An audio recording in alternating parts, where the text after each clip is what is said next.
I always like to reiterate that I'm California sober. Right. And people often comment about, my usage of cannabis products as a sober man. And, that really ticks me off because I really view it medicinally. But anyway. Lava for Good and Stand Together Music present the War on Drugs podcast, Season 2.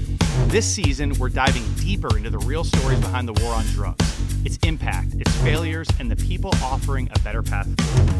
Today on the show, Grammy-nominated musician, singer, songwriter, guitarist hailed as the next Stevie Ray Vaughan, and founder of the Curfew Foundation, a support system for musicians from all walks of life who are battling challenges with mental health and addiction, Mr. Marcus King. All right, welcome to another episode of the War on Drugs. Come on, we back at it. We're back at it. Season 2 is running strong. It is. And this is we lean on our guests heavy on this season. We always lean on our guests, but we really lean on them for their stories. Yeah, we got all your comments and reviews from the Less of Us. We understand. That's what they said. Listen, yeah. That's what they said. But you know what? Like, it's not about us. It's true. It's about the issue. It's true. It's about the people. Yeah. So you need to hear from the people. If our feelings get hurt in the process, but without fine. us, you wouldn't have heard these stories. That's true. You might have heard a story. Yeah, don't kill the messenger, praise the messenger. Exactly. Yeah. Exactly. Yeah. I like where your head's at. Yeah. I really do like where your head's at there, Clayton. We got some good ones, man. We do. Where we at today? This one you did solo. I did solo.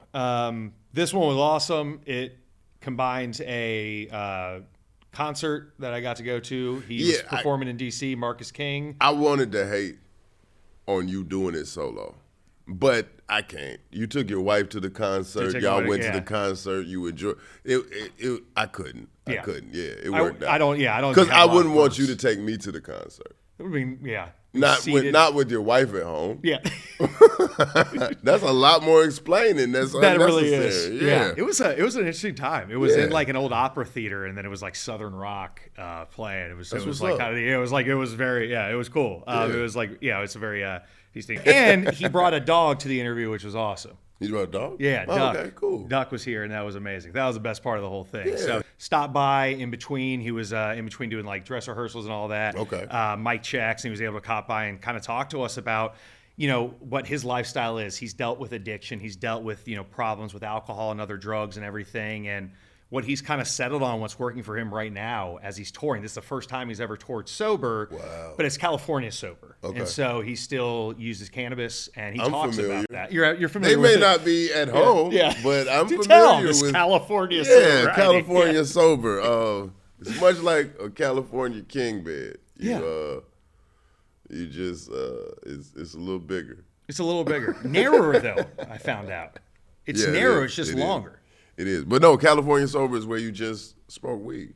Yeah. You don't drink. You don't do any other substances. And But it's good to hear from someone that is at the top of his game, rocking his ass off, being able to talk about I lived that rock and roll lifestyle, but hey, this is kind of working for me, and I didn't want to go full sober, but if someone wants to, God bless you. Right. It's just showing just a different story and a side. And I like the California sober because I think it kind of undoes the idea that people have of weed being a gateway. Right. Is the gateway out too. Yeah. If it's a gateway, it's got to swing both ways. Yeah, and also I commend any artist that decides to, stop using substances, because a lot of times, just from my experience being an artist and things, you worry, hey, am I going to lose a step? Is the alcohol was making me loose enough to do the show? Is it the pills or whatever that's keeping me up so I could do the back-to-back shows? Is it? And so a lot of times people, it's such a crutch and you rely on it because of the uncertainty, not knowing, am I going to be able to do it without? So yeah, you have to know that your talent is beyond any state that you're in or any state that you put yourself in. And I think that could be scary for artists to step out there like that. Yeah, absolutely. So I commend him, yeah. No, that's great. No, he touches on that, and I think it's really important to show that, maybe you're not a rock star, but there's all these levels of these types of things and pressures, and it's just cool to hear someone be like, no, I'm good, and Right. Yeah, just different ways to do it. It's more than one path to redemption, or it's more than one path to get out of addiction. And California Sober, I think, for so many people, that's not looked at as being sober. Sober, right, You're yeah. trading one drug for another drug. Oh, well, you're not really sober. You're not. But I'm able to function for what I'm doing. It works for me. Yeah. And I think that one size fits all thing has been the thing that's been holding us back the whole time. I kind of think of it like, I remember when that Tom Brady book came out with like his diet and regimen. Right. And it was like, what if this was the only way that you could lose weight or be successful? People read it and be like, well, fuck this. Right. I'm not I'll doing just be it. 100, Yeah. 400 pounds. I don't care. You know, something with addiction that we see time and time again, like, you're going to fail. And a lot of people do. And Yeah. our criminal justice system and kind of the war that we've created doesn't allow for those failures to build and to be ultimately a success that we are able to see. Because how many times, with time and time again, these people that are our amazing success in their careers, but they're struggling with all these things. And if they were in this box, this would have been an automatic fail. But they're allowed to work and be human and then succeed after this, after these barriers are broken for them. So I think that's just something to really keep in mind when it comes to what addiction is and isn't. Yeah, absolutely. Yeah, so, you know, without further ado, let's hear this interview with Marcus King. Really excited for you all to hear it. And yeah, Marcus King, and last but not least, Duck. Don't forget the dog. Don't forget the dog, yeah.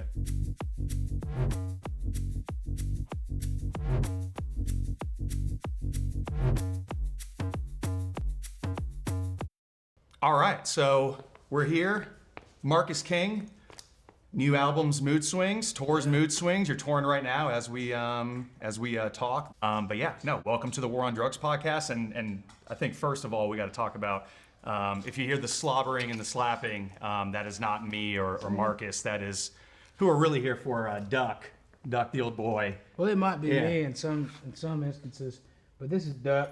He's my emotional support lab. Hey, buddy. And he provides emotional support to everybody on the tour. He'll be 2 years old this year, almost 3 by the time this comes out, I think. Yeah. But he's just very handsome and He's very a handsome, kind. good boy. He's my best friend. I don't blame you. I got 2 back home, and yeah, I was saying before we were talking, like, this is great. Like, I miss the heck out of them when I leave. So yeah. So Mood Swings. I've listened to the album a bunch. Sometimes, you know, we got to do research, and it's a lot of articles and videos and, you know, on stuff. But listen to some good Southern rock is never a bad thing. So I really enjoyed it and love your music. I've been a fan for quite some time now, so it's been awesome. So I know this is the first time you've toured, you know, sober, and kind of a lot of the writing and things like that. How has that changed, you know, the way you've toured, your music, a lot of the themes that are in Mood Swings, maybe not as compared to some of your other albums? Like, just kind of talk about that journey a little bit, how that's changed your music so much in the touring aspect. Yeah, well, you know, the even all the way back to the writing portion of the record, everything kind of associated with this album and this release has been kind of a duality between like sober and, you know, completely like binge alcoholism, and it's really in line with like the upward swings and the downward swings that are associated with Mood Swings, because that's the whole record is about. And I kind of wanted, with the sequencing of the album, to portray like a day in the life of somebody with like borderline or bipolar disorder, and kind of give you that, you know, kind of ride that I take every day. Right. Especially when the meds are not in flux. And, you know, I always like to reiterate that I'm California sober. Right. Yeah. So for the listeners out there that may not know the nomenclature, like, describe. Well, yeah, because I see what a that lot of sobriety stuff. looks like. Yeah. Yeah. Like even on like social media, I see people who have their. I mean, people are always going to have their commentary. People are just real horses' asses on social media. They know everyone's journey. No repercussions on there. Yeah. And people often comment about, you know, my usage of cannabis products as a sober man. And, you know, that really ticks me off because I really view it medicinally. But anyway, touring sober, you know, the beginning of that journey was really difficult for me. And I remember my first sober gig. It was in Wichita, Kansas. And it was, you know, to borrow a phrase, it was a really sobering experience. And I haven't turned back. That's awesome. Yeah. Yeah, and I think that's a part of what you were kind of talking about, like people on social media and experts and kind of the social stigma around those types of things. We had Jesse Gould on our season last year of the War on Drugs, and he was a former military, did multiple tours in Iraq and Afghanistan. And when he went to the VA, when he was struggling, he was drinking a lot. He couldn't cope with like kind of going back to the real world. They gave him a lot of pills, and it made things worse for him. And it's crazy how like society would look at you almost in a better light in a lot of ways if it was just a lot of medications and alcohol rather than things that may be working better for you. So like everyone's, journey's kind of that, and kind of the struggle and failure of sobriety and going back and forth. I think you're exactly right. You feel that with your album. But yeah, that stigma aspect I wanted to kind of talk about with that, because you're very open about, your mental health, your drug usage, your alcohol usage, and kind of going through that. Was that tough in and of itself, kind of opening up more about that? Because, a guy in his 20s, like discussing those types of things is not something we do a lot. Like, was that difficult for you as well? And like, did that kind of go with the fluctuations too? I think that's a great question. It was something I was always really open about with my family and my friends, because it was just, part of my identity to me. Right. It was always something I used as a writing partner, and I assumed that the public knew too. Right. I kind of had this feeling of just like, oh well, everybody knows. It's kind of like, there's a great quote from Jamie Johnson about, who's another sober pal. He's like, when I grew up, I thought everybody was from Alabama. Right. Because that's kind of the mindset I had about, just being open about my mental health struggles and sobriety, because my family, we were open about it. But at any rate, even now I have to explain, like, Goodbye Carolina is not about leaving Greenville. It's about a friend of mine who committed suicide because he was, in a really bad place, and he didn't feel like he could speak openly about it. Yeah. And a lot of people still, I realized when I started speaking about it, people would come up and thank me for being open about it, which to me, I'm like, well, that's just common sense. We got to talk about it or nothing gets done.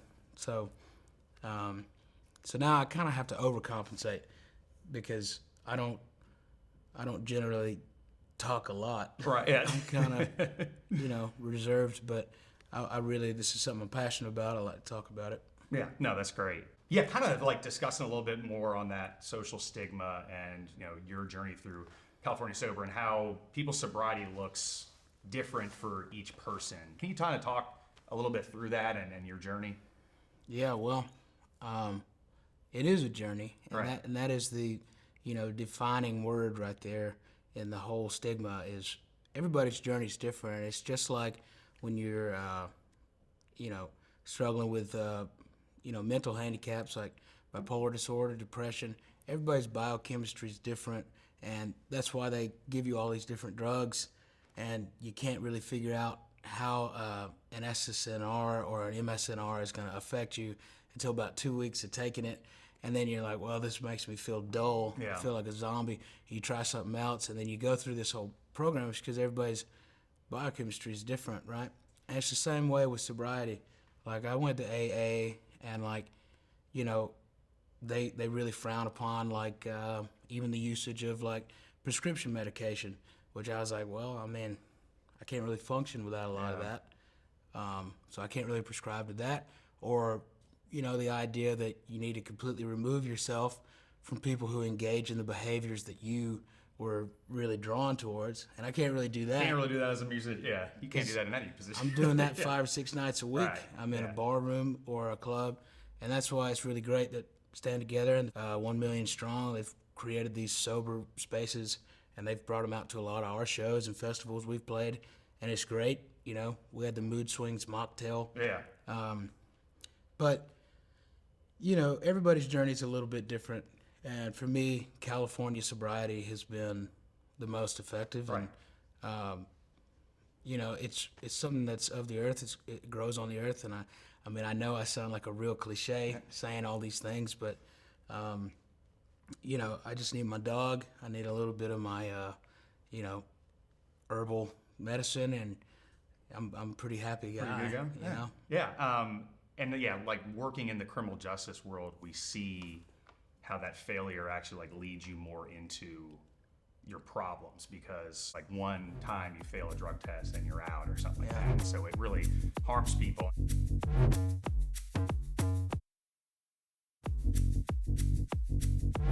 you have any like experiences that like either yourself in the criminal justice system or anything else where you've seen that, where people actually are struggling trying to get help, and the things that are in place to try to help us out just aren't there? Like not treating addiction and struggle as like a health issue, we treat it kind of as a criminal justice issue. And have you had any shared experience with that?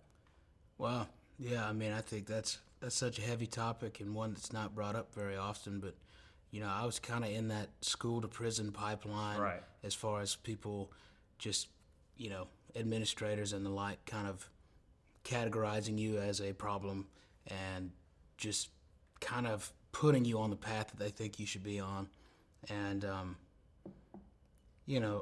growing up and being a long hair in the South and smoking pot and all that, and a lot of my family members, and to an extended family, I'd see them go in and out of prison and in and out of the system, and a lot of times it would be because of a failed drug test or what have you. And I just feel like it shouldn't be a blanketed thing, right? Kind of like what you're saying. I wanted to go back a little bit. You were talking about a friend who had committed suicide, and from that though, you found this opportunity. Can you kind of talk about your foundation, the Curfew Fellowship Foundation, and kind of what you're doing there and where that came out of? Sure. Yeah, around like the winter of 2017, going into 2018, that's around the time our friend Matt Reynolds, he committed suicide. And before that, we had lost Jeff Austin, and not long after that, we lost like Neil Casal, who was a good friend, played guitar.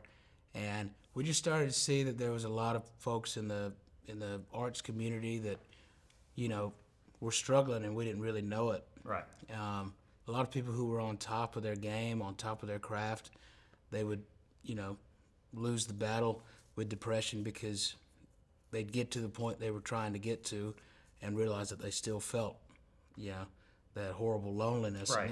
And that's something that I grapple with, constantly, is just when everything's going right is sometimes when I feel the lowest. And it's really hard. And the more I talk about it, the more I can, persevere and get through it. Depression is a lot like a cancer, and once it's in your system, you can be in remission from it, but you right. can't ever really fully get rid of it, I feel like. And, my friend Matt lost that battle, and he was a tour manager, singer-songwriter, and he was a tour manager for Colonel Bruce Hampton, who was a real, just a wild man, and he was just part of that Southern music culture, and he was really more of like a philosopher in a lot of ways, and he just had like a beautiful mind. But he gave Matt the nickname Curfew. So my friend Charles Hedgepath and I started this foundation in his name, his honor, and we're really excited to see what it develops into. Right now it's just providing advocacy and raising awareness for those in the arts community. I think it's something like 73% of musicians struggle with some form of mental health one way or another, and it's just something that we should be able to speak about openly, because we all write about it and we all use it as a writing partner. But I try to make efforts to speak about it without the usage of metaphor, like songs like Bipolar Love. Me and my producer Rick Rubin, we wanted to really strip everything away down to the primer and just speak completely matter-of-factly, and no use of metaphor or any other. That song resonated with me a lot, actually. Like the idea of like the hotter you are, the colder I kind of become, and this flip-flopping and just feeling these emotions. Yeah, like when you're happy, that's when you almost feel the loneliness, or like you almost feel ashamed or embarrassed to be happy or in a good spot. I get you. I get that. Yeah. Yeah. Well, see, me personally, I kind of kept a small circle, Anyone that was close to me was either someone I worked with musically. Right. I didn't, and I still have a problem with it, just trusting people in general. So my circle's always been really small. And I think one of the contributors to that is like, seeing people getting strung out either on, prescription medication and falling victim to the opioid crisis. And I'd see that all around me. Oftentimes, a lot of these folks would be completely institutionalized at the young age of like 22, and they'd run out of a place to stay, so they go hit up the liquor store and they'd go in, and they liked it in there. It's like completely institutionalized because nobody expected anything more from them. Right. And that always kind of broke my heart and resonated with me because I felt that way a lot of the times. And there's a lot of teachers I'd love to go back and speak to, because they told me, I wouldn't amount to shit and that I would end up in prison or dead.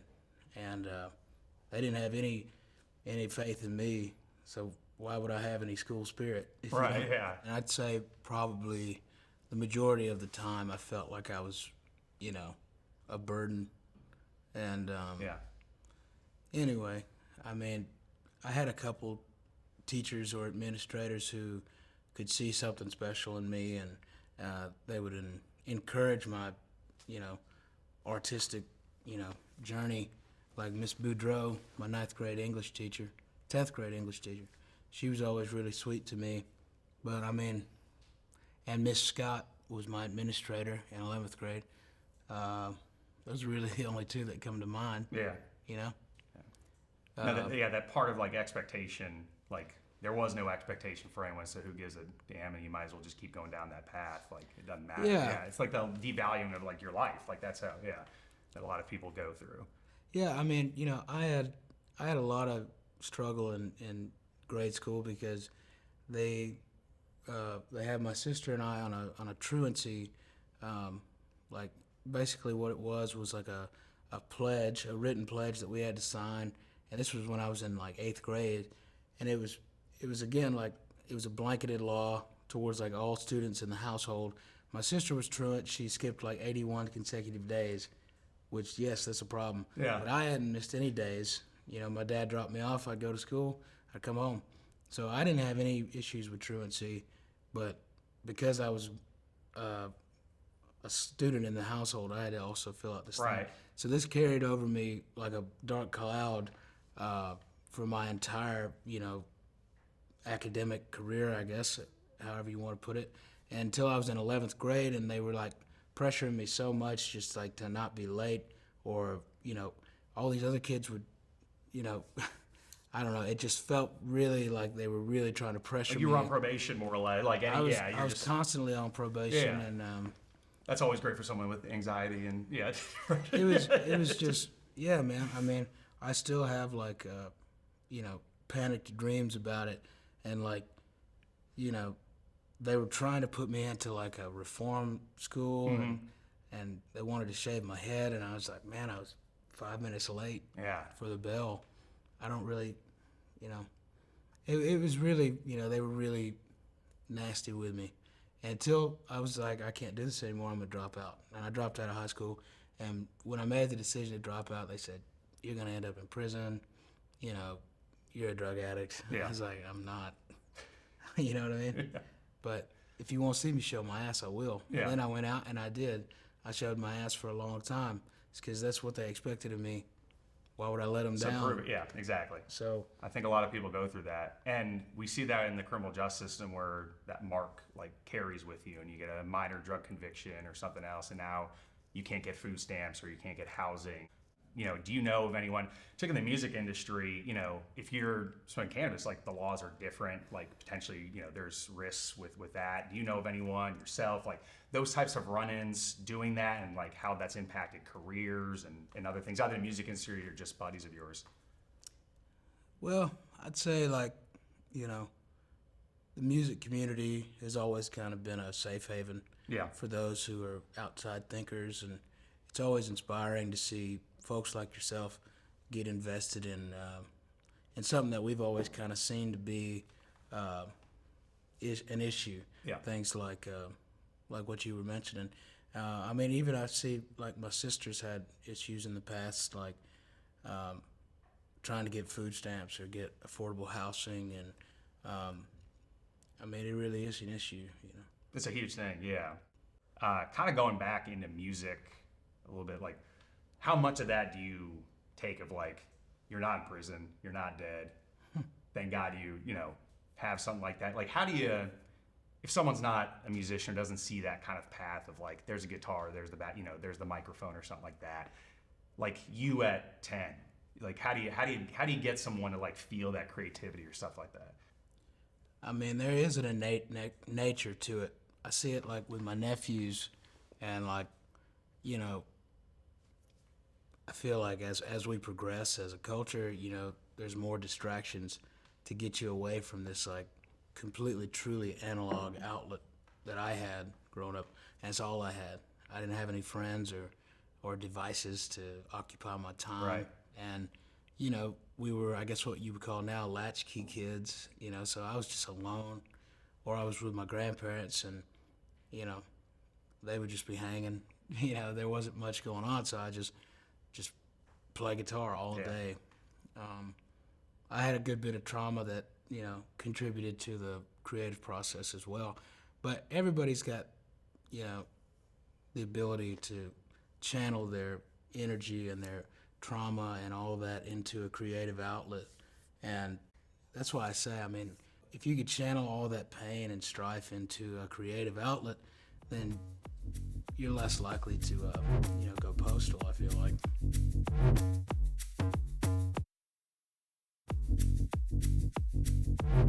Yeah, no, I mean, music's such a great outlet. And kind of touching back, I love, you know, the environment of music for a lot of people, going to festivals and going to rock shows. Like, that's a trigger for them to do things that they probably shouldn't. Like, how do you still enjoy those things? Right. Well, for me, yeah, I mean, you're absolutely right. All the things I enjoy tend to be bad for me, so I try to incorporate healthy activities into my life, and that could be really challenging in the line of work that I do. So, you know, eating late night is no good. So I try to stop eating at 5 o'clock. I don't drink anymore. So, you know, after the gig, I'm like, God, I could eat a whole pizza. Yeah. I could drink about 18 beers.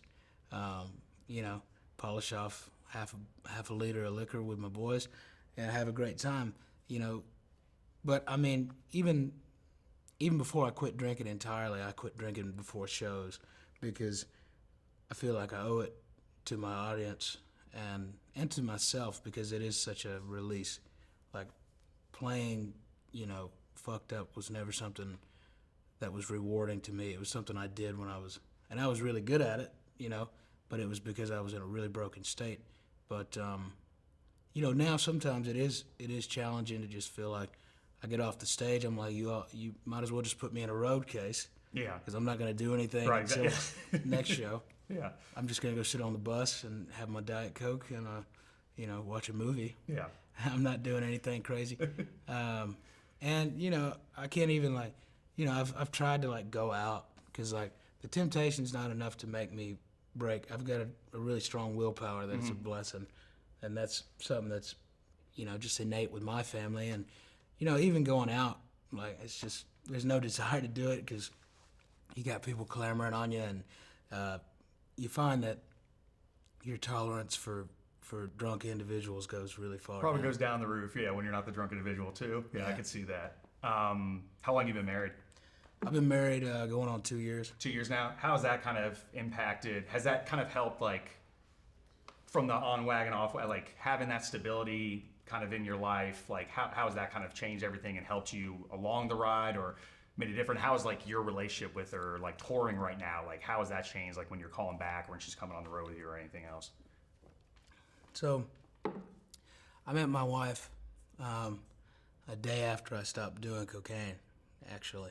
So I was in, you know, some pretty rough shape, but I was still drinking heavily, and I was really nervous to meet her because I met her, you know, I was really fucked up at 5 in the morning, and she had been at my show in Charlotte. Mark is just reciting his wedding vows right now, by the way. Everyone. Yeah, he just pulled out a paper. Yeah, sorry, go ahead. Yeah. tough with the in-laws, but yeah. No, the in-laws know. They know my plight. So anyway, she came to the next show in Raleigh, and she came back to say hello. And when I met her, what I saw in her was, a young, bright, determined, educated woman who actually saw something in me. And I felt for the first time like I wanted to be better, not only for myself, but for someone else. And that really kind of pulled me out of this journey that I was on, that was really just to go out and overindulge in all the vices that I saw fit, including music, including drugs, women, alcohol, all of it. Just overindulging in every way until it just killed me before I was even 30. That was my goal, which was not a great plan. Not a great plan. Well, I think one of your lyrics in Mood Swings, you talk about, I have something to live for the first time. Yeah. We always try to, end on it's like an action item or things to do. What are the things that you've seen, kind of work, not work in that world and kind of get you down the wrong path? I think community is one of the biggest things that we have as a resource, as a free resource to us. And music is just such a fine way to bring people together. And that's kind of how we view our shows. And I don't like to stand up there and just preach it to folks. Like I said, I don't like to talk very much at all, but, just being vocal and just finding a group of individuals. I mean, it could be church, it could be, but for me it's music, and just getting together and being in a square and talking about it all openly, and just the general idea of destigmatizing all of these subjects that we talked about. What are some of those things that you wish you kind of had in your social network as you were growing up and kind of dealing with a lot of this stuff when teacher was telling you to shut your damn mouth and you're going nowhere? Like, what do you wish that you had could have helped you out? Well, something that I did have, a tremendous resource that I had growing up, was the Fine Arts Center in Greenville, and my instructors there. Steve Watson was my jazz theory instructor and a tremendous guitarist, and Dr. Roy Floor was he was the head administrator there at that time. I don't think principal was the correct term, but they really saw something in me, and they believed in me, and I was an A student there. I wasn't top of my class by any means, because everyone there had to work really hard to be there, and it was really just vocational school for the artistic children. And I was able to go there for 2 years, and the only regret I have about dropping out of high school was not getting a third year of education there.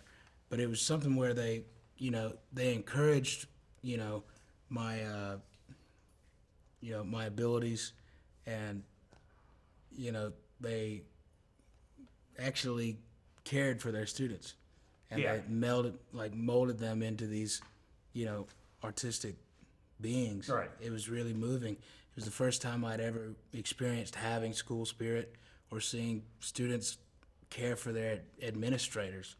It's not something I'd ever felt before. So, I know there's a lot of after-school programs. There's the School of Rocks all around the country that are great. There's a lot of programs just like the Fine Arts Center all over the country. I would just encourage parents to find these resources that are, that are free to parents a lot of times. If it's part of the school, the school district, just find whatever you can to try to, channel your kids, whether it be hyperactive ways or whatever it is, or depression. Find ways to channel these things into something artistic or expressive. Right. How many times I've seen, either with schools or the criminal justice system, they say, one person told me, hey, you're pretty funny, or you're pretty witty, or you're musically talented. Like some guy in prison, he's like, now I want to do something more because they're in a program or something like that. And we go back to these academic moments because that's when we're the most pliable, as individuals, and just having someone of authority have confidence in you and give you the idea that you're not a burden, and that your outbursts or your artistic inclinations and the things that you're into aren't stupid. Right. Or the sandals you wear don't make you look unkempt, or your long hair, or your tie-dye shirts. People encouraging you to be outside of the status quo instead of telling you that you're an outlier and making you feel like you're an issue or a burden or a Right. problem, or being a progressive thinker even,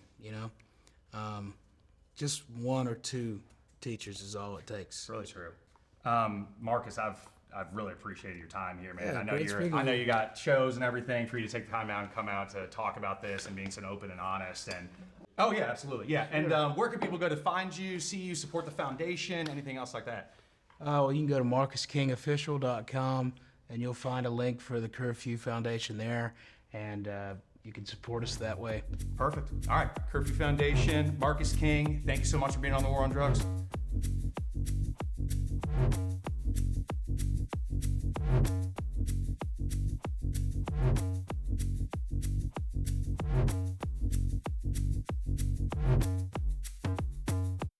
All right, we are back. Yeah. I thought I did okay on my own. You did great, man. Thanks. You I'm did growing up, great. yeah. You didn't let the dog totally upstage you. It's true. I let him distract me quite a bit. Yeah. So this is gonna happen, but it's just like another story, another thing of a different path for people. Yeah. And since I work in criminal justice policy, all I was thinking about a lot was, man, all these different people we've talked to, how many of them would have been seen at some point during their path as a failure and going back. And so even in places where you have, a drug court where you're trying to divert people from the criminal justice system, or you put someone on probation where you say, all right, this happened. If you get treatment or you go through this, we'll help you off. And the second they have one dirty drug test, or the second they kind of falter, it's back to prison for you.